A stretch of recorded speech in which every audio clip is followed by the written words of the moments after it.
Qantas Airways एक flight जो Singapore से सिडनी जा रही थी, सुबह की प्यारी रोशनी में अपनी उड़ान भरी। पायलट रिचर्ड डी क्रिस्पनी ने 2000 फीट की ऊंचाई में ऑटो पायलट ऑन कर दिया, यानी अब उनके एयरप्लेन को कंप्यूटर चलाएगा। आसमान में कोई बादल नहीं था, फ्लाइट के लिए परफेक्ट कंडीशंस थी। जब प्लेन 7400 फीट की ऊंचाई पे पहुंचा तो डी क्रिस्पनी अपने पहले ऑफिसर को सीट बेल्ट लाइट्स को बंद करने का ऑर्डर देने ही वाले थे कि अचानक उन्हें बूम की आवाज सुनाई दी। ऐसी आवाज कॉमन होती है जब इंजन से हाई प्रेशर की एयर पास होती है, लेकिन थोड़ी देर के बाद एक और जोर की आवाज आई। ये आवाज खतरनाक थी। ऐसा लग रहा था कि बहुत सारे पत्थर एक साथ इंजन में फेंक दिए गए हों। और अचानक रेड अलार्म डी क्रिस्पनी के कॉकपिट में फ्लैश होने लगा। लेफ्ट साइड के इंजन में से टरबाइन डिस्क अपनी जगह से निकल गई थी, जिसकी वजह से इंजन के अंदर की सारी चीजें, electric wires, fuel tank, hydraulic pumps, ये सब चीजें एक्सप्लोड कर गई थी। ऐसा लग रहा था कि किसी ने उस इंजन के अंदर घुस के मशीन गन से गोलियां चला दी हों। इस एक्सीडेंट से प्लेन पूरा हिल गया था। पायलट डी क्रिस्पनी ने स्पीड कम करने की कोशिश की, लेकिन ऑटो थ्रस्ट काम ही नहीं कर रहा था। कॉकपिट में बहुत से अलार्म्स जलने लग गए थे, जैसे दिवाली की लाइट जलती।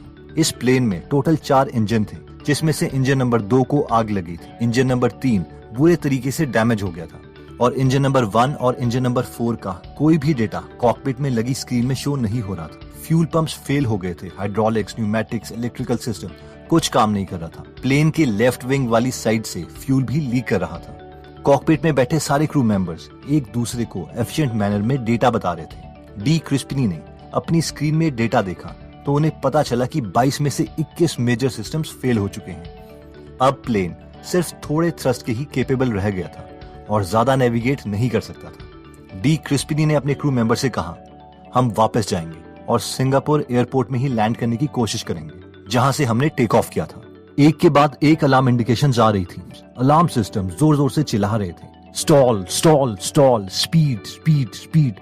इतनी आवाज और ऐसी सिचुएशन में किसी को भी अगर सुनाई दे तो वो इंसान पैनिक कर जाए। सिंगापुर में जहां पर लैंड करना था उसका रनवे उनकी स्पीड के अकॉर्डिंग छोटा था, और अगर वो उस रनवे से आगे चले जाते तो पूरा प्लेन पलट जाता और 469 पैसेंजर्स जो उस वक्त उस प्लेन में थे सब मर जाते। लेकिन उस प्लेन के पायलट डी क्रिस्पनी ने कुछ ऐसा किया जिससे उन्होंने एयरप्लेन की इतनी बुरी कंडीशन होने के बावजूद 100 मीटर पहले ही प्लेन को रोक दिया, और 469 पैसेंजर्स में से एक भी पैसेंजर को चोट नहीं आई। जैसे ही प्लेन रुका, डी क्रिस्पनी ने अनाउंसमेंट करी, ladies and gentleman, welcome to Singapore.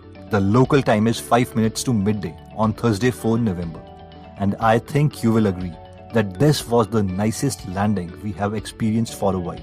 D क्रिस्पनी पब्लिक के लिए हीरो बन गए थे। ये एक ऐसा इंसिडेंट है जो एविएशन हिस्ट्री में सबसे खतरनाक मिड एयर एक्सीडेंट माना जाता है, और इसे पायलट्स को ट्रेनिंग के दौरान सिमुलेटर्स में बार बार प्रैक्टिस करवाया जाता है। इतना ही नहीं, दुनिया भर के साइकोलॉजिस्ट ने इसे स्टडी किया है और इस केस स्टडी को अपने स्टूडेंट्स को पढ़ाते हैं कि किस तरीके से स्टूडेंट्स इमरजेंसी सिचुएशन में फोकस बना के रह सकते हैं। ये केस स्टडी इसलिए भी इम्पोर्टेंट है क्योंकि ऑलमोस्ट 1 साल पहले सेम ऑटो फ्लाइट सिस्टम वाली flight air France 447 Atlantic ocean में क्रैश कर गई थी, जिस इंसिडेंट में सारे 228 पैसेंजर्स और क्रू मेंबर्स मारे गए थे। इस वीडियो में हम देखेंगे कि इन दोनों पायलट्स के थॉट प्रोसेस में क्या डिफरेंस था और हम अपने थॉट प्रोसेस को कैसे इंप्रूव कर सकते हैं। ऑब्वियसली हमें इतने खतरनाक इंसिडेंट्स लाइफ में शायद ही फेस करने हो, लेकिन ये थॉट प्रोसेस हमारे तब भी काम आएगा जब हमारा बॉस हम पर प्रेशर डाल रहा होगा, या फिर जब हमारे पास करने के लिए हजारों चीजें होंगी लेकिन पता नहीं होगा कि फोकस किस पर करें। तो आइए स्टार्ट करते हैं। तो फर्स्ट प्रिंसिपल कहता है कि क्रिएट मेंटल मॉडल्स। इस प्रिंसिपल का मतलब है कि रियल सिचुएशन को फेस करने से पहले ही हम अपने माइंड में स्टोरीज बनाते हैं कि अगर हम फ्यूचर में कोई ऐसी सिचुएशन फेस करेंगे तो हम क्या कर सकते हैं।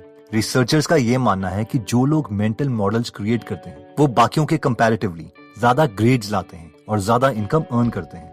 फॉर एग्जाम्पल, डी क्रिस्पनी जो क्वांटस एयरवेज के पायलट थे, वो हमेशा मेंटल मॉडल्स क्रिएट करते थे।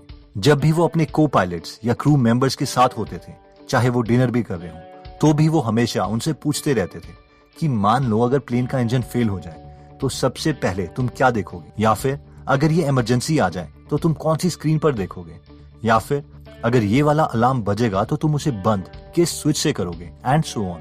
वो हमेशा अपने को पायलट से बोलते थे कि मैं चाहता हूँ कि हम सब मिलकर ये इमेजिन करें कि अगर कोई प्रॉब्लम आ जाए तो हम क्या करेंगे। जब डी क्रिस्पिनी से पूछा गया कि वो ऐसा क्यों करते हैं, तो इस पर उन्होंने कहा कि मॉडर्न एयरक्राफ्ट एक मिलियन के करीब सेंसर्स हैं और कंप्यूटर का मिक्सचर है, लेकिन फिर भी कई बार ये एक गार्बेज और अच्छे डिसीजन में फर्क नहीं बता सकता। इसलिए हम ह्यूमन पायलट्स होते हैं जिनका काम है ये सोचना कि हम किसी फ्यूचर सिचुएशन में क्या करेंगे, ना कि कंप्यूटर की तरह सिर्फ प्रेजेंट डेटा पर डिसीजन लेना।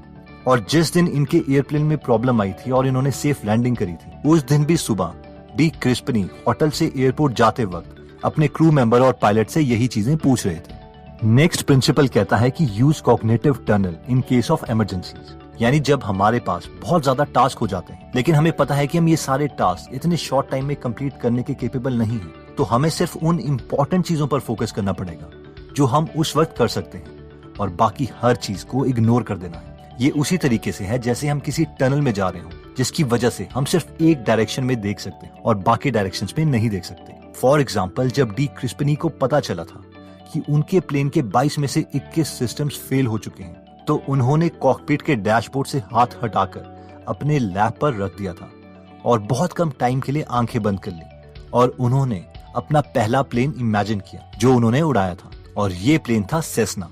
हम में से जिन लोगों को नहीं पता, तो सेस्ना एक बहुत ही छोटा सा प्लेन है एज कम्पेयर टू एयरबस। अगर इन दोनों को सामने खड़ा कर दिया जाए तो ऐसा लगेगा कि ये बच्चों का प्लेन है जो कि नए हॉबिसिस्ट उड़ाते हैं। एक सेस्ना प्लेन में एयरबस के कंपैरेटिवली बहुत ही कम फंक्शनैलिटी होती है, जैसे कि fuel system, flight controls, brake और लैंडिंग गियर। तो हुआ ये कि डी क्रिस्पिनी ने कॉग्निटिव टनल थिंकिंग का सहारा लिया और ये इमेजिन किया कि वो एयरबस नहीं बल्कि सेस्ना प्लेन चला रहे हैं, जिससे उन्होंने यूजलेस इंफॉर्मेशन को इग्नोर कर दिया और कॉकपिट में हर अलार्म पर फोकस करने के बजाय सिर्फ उन बेसिक फंक्शंस पर फोकस किया जो एक प्लेन को उड़ाने के लिए चाहिए होते हैं, क्योंकि सेस्ना में वैसे भी सिर्फ बेसिक फंक्शंस ही हैं। डी क्रिस्पिनी ने अपने प्लेन को बहुत स्लो मोशन में सिंगापुर एयरपोर्ट की तरफ वापस मोड़ा, जैसे कि वो सेस्ना प्लेन के साथ करते, और फिर अचानक स्क्वीलर अलार्म बजने लगा। जिन लोगों को नहीं पता, स्क्वीलर एक बहुत ही जोर का अलार्म है। ये इतनी जोर से बजता है कि अगर पायलट ऑलमोस्ट गहरी नींद में भी होगा तो भी ये उसे उठा देगा। लेकिन लकीली डी क्रिस्पिनी सिर्फ बेसिक फंक्शंस पर फोकस कर रहे थे जो उन्हें प्लेन को उड़ाने के लिए चाहिए थे, और इसीलिए उन्होंने इस अलार्म को इग्नोर कर दिया। जैसे ही उन्होंने ग्राउंड को टच किया, उन्होंने ब्रेक पैडल को पूरी ताकत से दबाया और उस पैडल को रिलीज नहीं किया, क्योंकि वो श्योर नहीं थे कि एक बार ब्रेक पैडल को रिलीज करने के बाद क्या वो दोबारा काम करेगा भी या नहीं।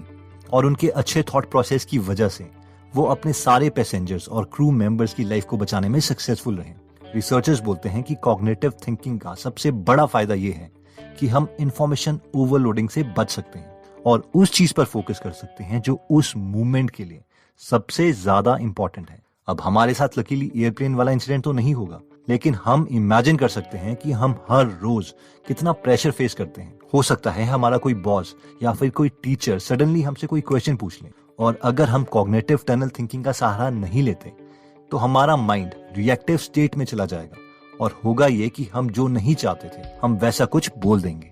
नेक्स्ट पॉइंट कहता है कि stop wasting your time on unnecessary things. अगर हम फोकस नहीं हैं और कॉग्निटिव टनल थिंकिंग को यूज नहीं करते हैं तो हो सकता है कि हमारा पूरा दिन ही ईमेल्स को पढ़ते पढ़ते निकल जाए और हमें लगेगा कि हम पूरा दिन बिजी थे, लेकिन बिजीनेस का मतलब ये नहीं है कि हम एक्चुअल में कुछ एग्जीक्यूट कर रहे हैं।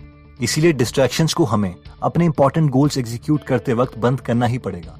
इसके लिए बेस्ट तरीका यही है कि हम हर डिस्ट्रैक्शन को अपने सामने से ही हटा दें और एनवायरनमेंट में सिर्फ वही चीजें रखें जो हमें हमारे गोल की याद दिलवाएगी। जैसे कि अगर हमारे पास स्टडी टेबल और स्टडी टेबल लाइट्स हैं तो हम रूम की सारी लाइट्स ऑफ करके और टेबल में सिर्फ मोस्ट इंपॉर्टेंट चीजें रखें और स्टडी टेबल लाइट्स ऑन करके अपने टास्क को कंप्लीट कर सकते हैं। इससे हम अपने एनवायरनमेंट में सिर्फ अपने गोल से रिलेटेड टास्क ही देख पाएंगे। और उसी तरह काम करते वक्त 50 मिनट के करीब के सेशंस रखें जिस वक्त हमारा सेल फोन ऑफ होना चाहिए। तो दोस्तों, इस वीडियो में हमने देखा कि किस तरीके से हम अपने थॉट प्रोसेस को चेंज करके मैक्सिमम एफिशिएंसी अचीव कर सकते हैं, जिसमें हमने 3 पॉइंट्स देखे थे। जिसमें सबसे पहला मेथड था कि क्रिएट मेंटल मॉडल्स, यानी ब्रेन में व्हाट इफ सिचुएशंस क्रिएट करें, यानी ऐसी स्टोरीज बनाएं कि इस सिचुएशन में हम ऐसे रिएक्ट करेंगे और इस सिचुएशन में हम इस तरीके से रिएक्ट करेंगे। नेक्स्ट हमने देखा था कि हम कॉग्निटिव टनल थिंकिंग यूज कर सकते हैं, यानी इमरजेंसी सिचुएशन में